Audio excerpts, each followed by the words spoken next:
Ya, Assalamualaikum warahmatullahi wabarakatuh.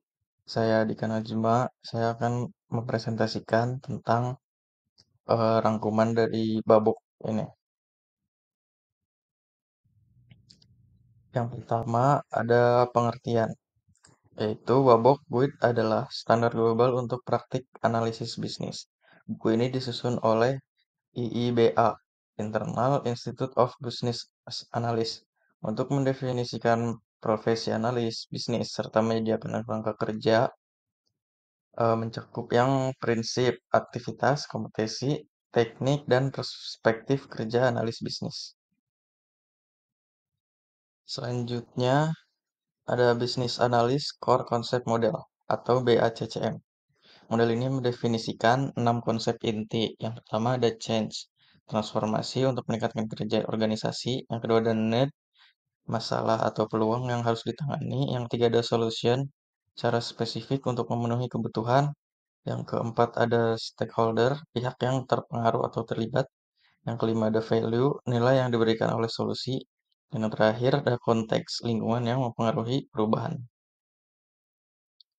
Selanjutnya ada knowledge area atau area pengetahuan. Berikut 6 area utama dan ringkasan isinya. Yang pertama ada business analysis, planning and monitoring, merencanakan pendekatan analisis, keterlibatan pemangku kepentingan, tata kelola, manajemen informasi, dan peningkatan kinerja. Yang kedua ada elicitation and collaboration, menyiapkan dan melaksanakan elicitation, menginformasi hasilnya, serta mengelola kolaborasi dan komunikasi. Yang ketiga ada requirement life cycle manajemen, melacak, memelihara, memprioritaskan, menilai perubahan, dan menyetujui kebutuhan atau desain sepanjang siklus hidupnya. Yang keempat ada strategi analis, menganalisis kondisi saat ini, mendefinisikan kondisi masa depan, menilai risiko, dan menyusun strategi perubahan. Yang kelima ada requirement analysis and design definition, yaitu menentukan dan memodelkan kebutuhan atau desain, memverifikasi, dan memvalidasinya, menyusun arsitektur kebutuhan, serta mengevaluasi nilai solusi. Lalu yang keenam ada solution evaluation, mengukur dan menganalisis performa solusi, menilai keterbatasannya, serta merekomendasikan peningkatan nilai solusi. Lalu selanjutnya ada type of requirement. Babok mengklasifikasikan kebutuhan sebagai berikut. Business requirement, yaitu tujuan dan sasaran bisnis. Stakeholder requirement, yaitu kebutuhan pihak terkait. Solution requirement, kebutuhan fungsional dan non-fungsional solusi. Yang terakhir ada transition requirement, yaitu kebutuhan untuk transisi dari kondisi saat ini ke kondisi masa depan. Selanjutnya ada perspektif atau lensa analisis bisnis. Di sini ada pendekatan khusus tergantung konteks organisasi itu. Ada Agile, lalu yang kedua ada Business Intelligence, yang ketiga ada Information Technology, yang keempat ada Business Architecture, yang kelima ada Business Process Management. Selanjutnya, kesimpulan dari babok ini adalah panduan menyeluruh untuk mendukung peran analis bisnis dengan kinerja kerja, kerangka kerja yang terstruktur dan fleksibel. Cocok diterapkan di berbagai sektor dan jenis organisasi. Dokumen ini menekankan pada pentingnya komunikasi efektif, pemahaman konteks, dan kolaborasi lintas fungsi untuk menyukseskan perubahan yang bernilai bagi organisasi. Selanjutnya, saya akan memperdalam dari chapter 3 dari buku ini. Yang pertama ada tujuan utamanya, itu mengatur dan mengordinasikan kegiatan analis bisnis dan pemangku kepentingan untuk memastikan pekerjaan analis bisnis berjalan efektif dan efisien sepanjang inisiatif. Selanjutnya ada Plan Business Analysis Approach. Tujuannya menentukan metode pendekatan yang sesuai untuk kegiatan bisnis.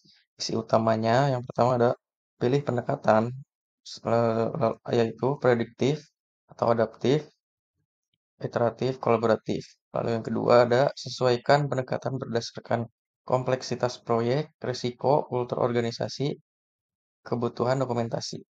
Lalu yang ketiga ada hasil business analysis approach, yaitu berencana menyeluruh untuk seluruh kegiatan analis bisnis termasuk tujuan teknik umum waktu dan pelaksanaannya. Selanjutnya ada plan stakeholder engagement. Tujuannya menentukan cara menjalin dan menjaga hubungan efektif dengan pemangku kepentingan. Langkah utama yaitu yang pertama identifikasi stakeholder, internal dan eksternalnya. Yang kedua ada analisis karakteristik stakeholder, peran, sikap, pengaruh, kekuasaan, dan otoritas. Kalau yang ketiga ada rancang pendekatan kolaborasi, eh, itu ada yang pertama metode komunikasi tertulis atau lisan, formal atau informal. Yang keduanya alat dan frekuensi kolaborasi. Lalu yang keempat, hasil stakeholder engagement approach yang mencakup stakeholder, peran mereka, serta strategi komunikasi dan kolaborasi. Lalu selanjutnya ada plan business analysis governance. Tujuannya menetapkan mekanisme pengambilan keputusan dalam analisis bisnis. Fokusnya, siapa yang menyetujui kebutuhan dan desain, bagaimana proses perubahan kebutuhan dilakukan, bagaimana kebutuhan diprioritaskan, bagaimana hasil ditinjau dan disetujui, yang terakhir, aturan dan tanggung jawab harus jelas dan disepakati. Hasilnya, governance approach, pedoman formal, pengelolaan aktivitas analis bisnis. Selanjutnya ada business analyst information management. Tujuannya menentukan bagaimana informasi analis bisnis, misalnya kebutuhan, akses, dan cara didistribusikannya. Nah, ini tuh termasuk ada penyimpanan, media penyimpanan, versi dan kontrol akses, format dokumen, strategi pelacakan perubahan, periode penyimpanan, dan integrasi dengan proyek-proyek lain. Hasilnya, Information Management Approach yaitu rencana manajemen informasi analis bisnis selama proyek. Yang terakhir ada kesimpulan chapter 3. Chapter ini merupakan fondasi manajemen analisis bisnis dengan perencanaan yang baik. Kegiatan menjadi terarah dan efisien, keterlibatan stakeholder lebih efektif, informasi terkelola dengan baik, proses pengambilan keputusan lebih transparan. Dan terakhir, kinerja analis bisnis dapat terus ditingkatkan.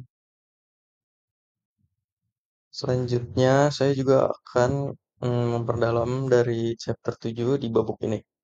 Tujuan utamanya, menganalisis kebutuhan dan menentukan solusi terbaik yang dapat memberikan nilai kepada stakeholder serta memastikan bahwa solusi yang dirancang memenuhi kebutuhan bisnis secara menyeluruh.